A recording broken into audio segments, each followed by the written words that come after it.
네, 반갑습니다. 떠먹이 좋은 세법의 떠세 박세준 세무사입니다. 자, 이제 재고자산 오늘 마지막 시간이고요. 다음 시간에는 우리가 핵심 기출 문제로 좀 저랑 같이 문제 좀 많이 풀어볼 거예요. 오늘까지 정리 잘 하셔야 됩니다. 오늘 중요합니다. 그쵸?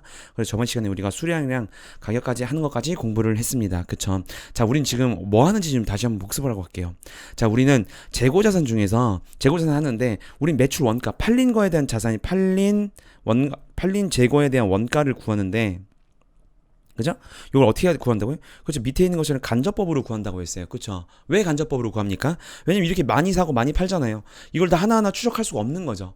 그쵸? 그래서 우리는 기초상품 재고 중에서 단기상품 매입을 더하고요. 그래서 기말을 빼면 그게 기말에 남아있어. 남은 걸 빼면 팔린 거겠지 라고 보는 겁니다. 근데 제일 중요한 게 기초랑 단기는 이미 우리가 결정되는 거고요. 기말 재고자산 가액을 어떻게 우리가 산정하냐에 따라서 매출 원가가 달라질 거 아니에요. 금액이. 그쵸? 그래서 이걸 계속 지금 공부하는 겁니다. 됐어요? 자, 그래서 마지막인데 먼저 기말 재고 자산에 포함하는 항목입니다. 이건 좀 애매한 것들이에요.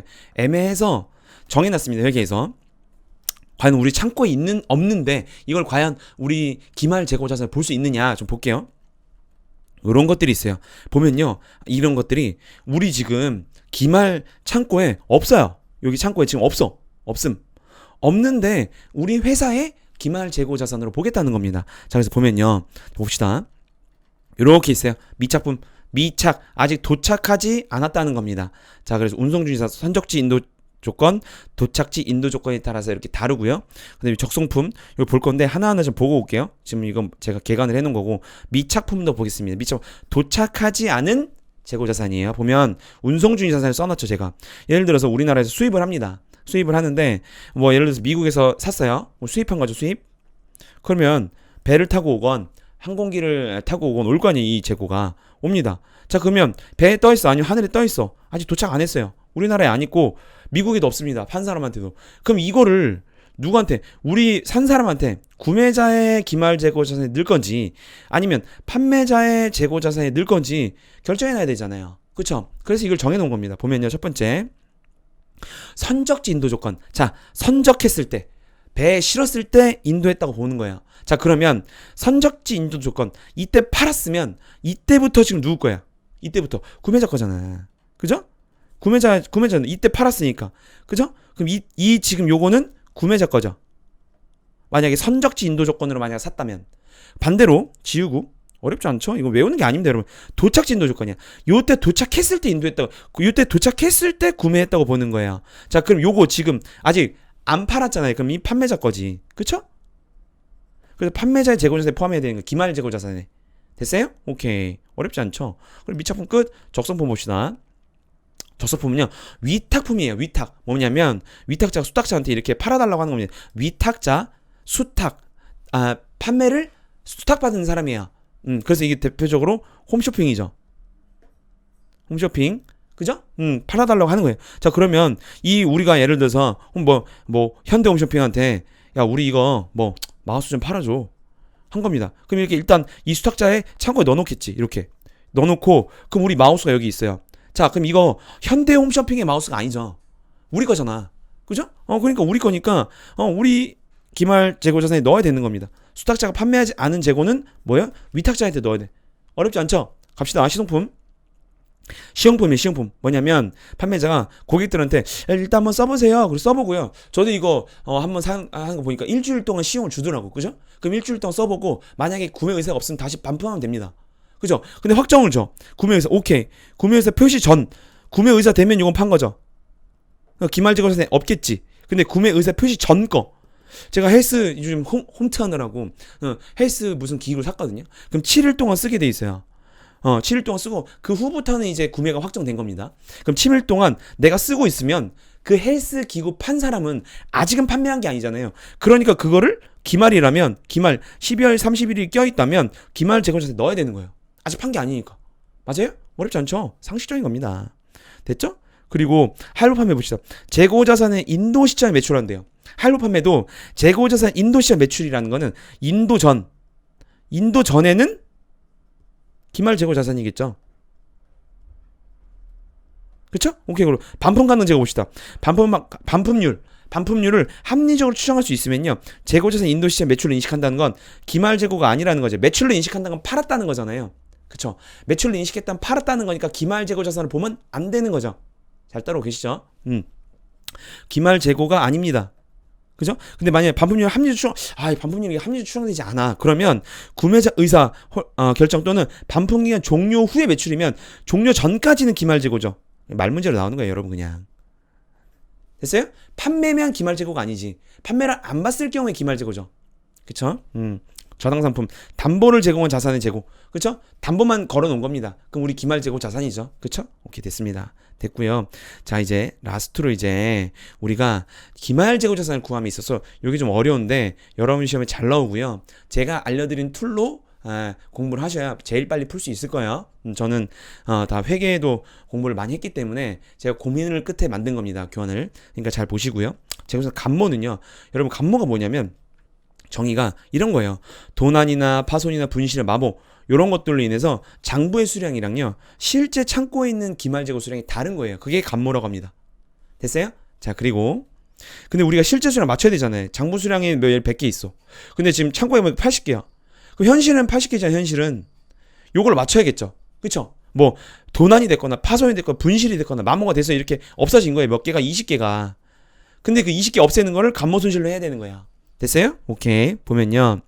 이게 정상적인 범위가 있고요. 비정상적인 범위가 있을 거예요. 그래서 정상적인 범위는 정상 감모 손실로 하고요. 비정상적인 범위는 비정상 감모 손실로 합니다. 자, 그래서 요거 정상적인 거는 매출원가를 봐요. 팔린 걸로 봅니다. 팔린 것. 그리고 만약 비정상이야. 이거는 영업의 비용이에요. 영업과 관련이 없는 겁니다. 그래서 매출원가 어차피 얼마나 똑같겠어요? 똑같을 수가 없겠죠. 어느 회사든. 아무리 그 재고를 관리를 해도 뭐 직원이 훔쳐가고 없어지고 막 2개 보내야 되는데 막 5개 보내고 막 이런 것도 많을 거 아니야. 그쵸? 그러면 정상적인 거는 그럼 이게 팔린 거로 보고요. 너무 많이 없어졌어. 정상적인 거보다. 그거는 영업의 비용. 영업과 관련 X.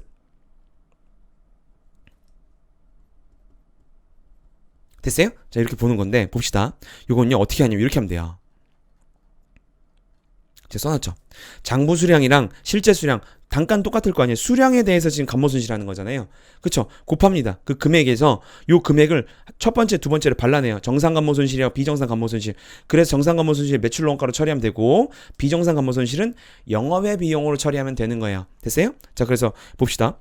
정상 감모손실 어떻게 처리하냐? 진짜 실제로 없어졌잖아요. 그쵸? 재고자산 빼는 거예요.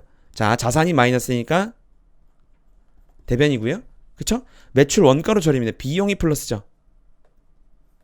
그러니까 비용이 플러스니까 차변 매출 원가 처리하는 거예요. 됐어요? 자, 그럼 재고자산 일단 별표 쳐놔요. 뒤에 재고자산 평가손실하고 다릅니다. 재고자산 직접 빼는 거예요. 왜? 여러분 써놔요. 실제 없어졌음. 실제로 없어짐. 됐죠? 이렇게 처리하는 겁니다. 근데 비정상 감모손실 어떻게 한다고 했어요? 재고가 일단 없어졌어. 그런데 요건 재고자산 감모손실로 합니다. 요거는 영업의 비용이에요. 영업과 관련 X. 영업과 관련 X라는 겁니다. 됐어요? 자, 그래서 자, 감모손실 끝낼 거예요. 평가손실은 뭐냐? 평가손실이죠. 앞에 있는 건 감모였어요. 진짜 없어진 거고 재고자산 평가는요. 기말이 와서 평가를 해보자는 거예요. 이 값을. 그죠? 기말에 12월 30일 와서 봤을 때 이게 기말 예를 들어서 여러분 요소수 사태 알죠? 요소수 열린 8,000원짜리가 지금 막 8만 원 해요. 그죠? 그랬을 때 요걸 어떻게 처리하느냐라는 건데 자, 평가 손실은요. 저가법 회계 처리라고 해요. 저가법 별표. 뭐냐면 요렇게 요소수처럼 이렇게 증가한 거는 처리하지 않습니다. 논리적이지 않아요. 회계에서 이렇게 하기로 한 거예요. 이거 갖고 장난치니까 이거 갖고 장난치기 때문에 분식 회계 할 수 있어서 이건 하지 않고요. 저가법 떨어졌을 때만 처리합니다. 저가법 회계 처리라고 해요. 그래서 언제만 하냐면요. 요때만 하는 거예요. 시가가 장부가격보다 작아졌을 때. 됐어요? 요소수 사태는 그래서 저가법 회계 처리면 안 되겠죠. 요소는 더 많아진 거잖아요. 요소수가 뭔지 알죠, 여러분? 뉴스 보면 막 자동차 디젤차에 필요한 그거 막 사태 막 모르시는 분들도 있을 수 있겠다. 어쨌든 그쵸. 그래서 시가가 장부가격보다 낮아진 거예요. 예를 들어 8,000원짜리가 뭐 한 5,000원짜리 됐어. 요랬을 때만 처리하라는 겁니다. 저가법으로. 됐어요? 그 적합 회계 처리고요. 원인 뭐 이런 거 있겠지. 뭐 이런 거는 여러분 단순 기출문제가 나오니까 뭐 물리적으로 손상되거나 완전히 부분적으로 진화되거나 판매 가격이 하락하거나 완성하거나 판매하는 데 필요한 원가가 상승한 경우에는 이렇게 시가가 낮을 수 있겠죠. 장부 가격은 미리 산 거잖아요. 그죠? 과거의 상금액. 금액이 잔금액. 그죠? 시가는 12월 31일 기준으로. 됐어요? 그랬을 때면 평가 손실 하는 건데 봅시다. 요런 경우에 가치가 이렇게, 자, 실제 단가가 장부상 단가보다 이렇게 작은 거죠. 장부상 미리 산 거고 실제는 지금 12월 31일 기준으로 봤을 때 작아진 겁니다. 됐어요? 그럼 어떻게 하냐? 실제 수량이랑 실제 수량이에요. 왜? 이미 앞에서 공부한 감모 손실에서 이미 장부 수량이랑 실제 수량을 비교를 해놨죠. 그래서 뭐로 맞췄어요? 실제 수량을 만들어 놨잖아요. 그게 뭐야? 감모 손실이었어요. 자, 복습 바로. 감모 손실은 정상이랑 비정상이 있었어요. 그죠? 오케이. 자, 그러면 실제로 맞췄기 때문에 실제 수량이 앞에 와야 되는 거예요. 됐죠? 그리고 장부가액이랑 뭐랑 비교하는 거죠? 시가를 비교하는 겁니다. 요걸 비교하는 거죠, 요거를. 그쵸? 그래서 금액이 나올 겁니다. 그럼 요 시가는 뭐 이제 요렇게 말하면 전산회계 1급 요거까지만 돼요. 상품 제품 제공품 순실현 가치라고 하고 순실현 가능 가치고 원재료는 현행 대체 평가고 종목별 평가해야 돼요. 유상목은 조평가할 수 있어요. 요건 단수 넘기. 이건 좀 더 깊게 들어가는 건데 여기까지만 나옵니다. 됐죠? 자, 재산 평가 손실 어떻게 하냐면 자, 그래서 요 차이를 재고산 평가 손실로 하는 건데 자, 금액이 적어졌겠죠. 왜? 떨어진 것만 저가법을 한다고 했죠. 떨어진 것만 평가한다고 했죠. 저가법이라고 했어요. 자, 그러면 자, 일단은 봅시다. 재고자산 평가 충당금이라고 해요. 이건 재고자산을 빼지 않아요. 빼지 않고요. 왜? 감모손실 여러분 가서 봐봐요. 지금 별표 치라고 했잖아요. 제가 이 수업 시간에 별표 치라고 했죠. 그때는 감모손실은 재고자산 직접 뺐어. 그래서 왜? 진짜 실제로 없어졌으니까. 하지만 재고자산 평가손실은 실제로 없어진 건 아니죠.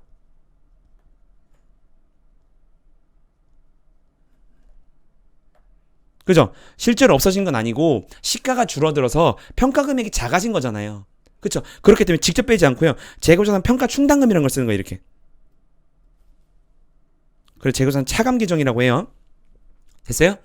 이게 뭐랑 비슷하냐면 대손 충당금하고 비슷한 거예요. 우리 대손 충당금 공부하고 왔잖아요. 그죠? 대손 충당금 미리 안 빼죠. 외상 매출금을 안 뺐잖아. 기억나요? 다시 보고 오세요. 외상 매출금은 진짜 대손이 확정됐을 때 뺐고 기말에는 대손 충당금이라는 걸 썼죠. 자산 차감이죠. 똑같은 거예요. 이것도 재고자산 평가 충당금이라 쓰는 거예요. 됐어요? 그리고 이렇게 매출 원가로 처리합니다. 됐어요? 그럼 만약에 환입됐어. 만약에 내년에 가봤더니 실제로 다시 값이 올랐어요. 그럼 다시 이렇게 반대로 처리해주면 되는 거예요. 반대하게 처리. 환입시 만약에 올랐으면 반대.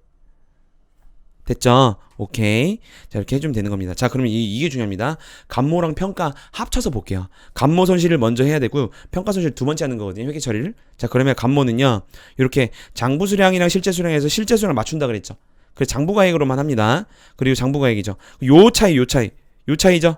요 차이를 이렇게 해서 정상이랑 비정상으로 나누고요. 그죠? 그리고 정상은 매출원가, 비정상은 영업외 비용 하고요. 어려워요, 이번 시험 여러분. 요번 시험 어려워요. 요번 시간. 재고자산 평가 손실은요. 이미 실제 수량을 맞췄죠. 그럼 실제 수량 실제이 오고 우리 이제 시가랑 비교하는 거죠. 요렇게. 됐어요? 그래서 요 금액 차이가 재고자산 평가 손실이 되는 겁니다. 매출원가를 처리해야 돼요. 됐어요? 순서대로. 됐죠? 자, 그럼 우리가 한번 요 케이스 가지고 한번 해봅시다. 자, 기말에 가봤더니 장부는 1000개야. 근데 실제 800개, 200개가 없어진 거죠. 200개가 없어졌어요. 그 중에서 정상적인 감모산이 40개래. 자, 그럼 비정상은 몇 개예요? 160개가 비정상이네요. 그쵸? 단가를 봤더니 300원인데 250. 떨어졌어. 떨어졌으니까 저가법 회계 처리로 평가 손실을 잡아야 돼요. 맞아요? 됐죠? 자, 그래서 금액은 30만원, 20만원인데 요걸 어떻게 처리하는지 봅시다. 현재는 장부에는 30만원짜리인데 실제로 보니까 20만원밖에 안 되는데 요 비용 처리를 어떻게 나누는지 보는 거야. 봅시다. 첫 번째 1000개 장부 수량 왔죠? 300원. 첫 번째 장부가액으로 오라 그랬잖아. 그죠? 그리고 30만원 800개 실제 수량입니다. 장부가액이죠. 여기선 비교하는 게 아니에요. 왜? 요건 똑같아야지. 다른 거는 여기 밑에서 평가 손실로 할 거니까. 우리 지금 감모 손실부터 하는 거니까. 그쵸? 그래서 24만원이 됐어. 이 중에서 우린 이게 다 감모 손실인데 요 차이가 요 6만원을 또 발라내죠. 어떻게? 정상이랑 비정상으로. 그리고 정상은 12,000원이에요. 어떻게 됐어요? 왜? 40개 된 거잖아요. 그죠? 왜? 200개 중에서 40개면 몇 퍼센트예요? 20%죠. 그죠? 그래서 6만원의 20%가 12,000원이에요. 6만원 곱하기 20%. 그쵸? 그럼 나머지 80%는 6만원 곱하기 80%는 48,000원. 요거는 영업의 비용으로 처리해야겠죠. 맞아요? 어려워요. 이거 몇 번 돌려봐야 돼요. 그죠? 그리고 이제 또 봅시다. 감모손실 끝나고 평가손실 해야 돼. 평가손실 이미 800개로 맞춰놨죠? 그러니까 800개는 똑같은 거고 250원이 와야죠. 곱하면은 요거는 20만원이네? 그럼 4만원 차이인 요거는 평가손실입니다. 재고산 평가손실은 요건 매출 원가로 처리하는 거예요. 됐어요? 자, 그래서 어렵죠. 요게 이해가 돼야 됩니다. 자, 그래서 요렇게 똑같아요. 제가 지금 빨간색으로 네모 쳐놓은 게 외우세요. 똑같아요. 그 나머지 다른 것만 쓰면 여러분 요걸 다 만들 수가 있습니다. 그럼 여러분들 기계적으로 이걸 다 만들 수가 있는 거야. 요겁니다. 저도 헷갈려서 네모 쳐놨었어요. 공부할 때. 됐죠? 여기 처리해보면, 자, 재고산 12,000원 없습니다. 요건 어떻게 한다고 했죠? 매출 원가로 처리한다고 했습니다. 정상은. 그죠? 재고산이 직접 빠지죠. 왜? 실제로 없어졌으니까. 실제로 없어짐.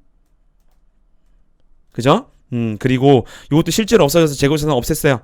근데 48,000원 요거는 재고자산 감모손실로 해서 영업 외 비용으로 처리한다고 했어요. 됐죠? 재고자산 평가손실은 재고자산 평가 충당금을 합니다. 그죠? 왜? 요거는 실제로 없어진 게 아니기 때문에 충당금을 하는 거예요. 다르잖아요, 여러분. 그죠? 매출 원가로 처리해요. 됐죠? 별표. 여러분 어려워하는 겁니다. 다. 누구나 다. 됐죠? 됐어요. 자, 그래서 이렇게 됐고요. 그래서 오늘은 여기까지 할 건데 여러분들 요건 한번 해보세요. 요거는 똑같은데 뭘 바꿔놨냐면요. 요거 350원이잖아. 300원보다 올랐죠.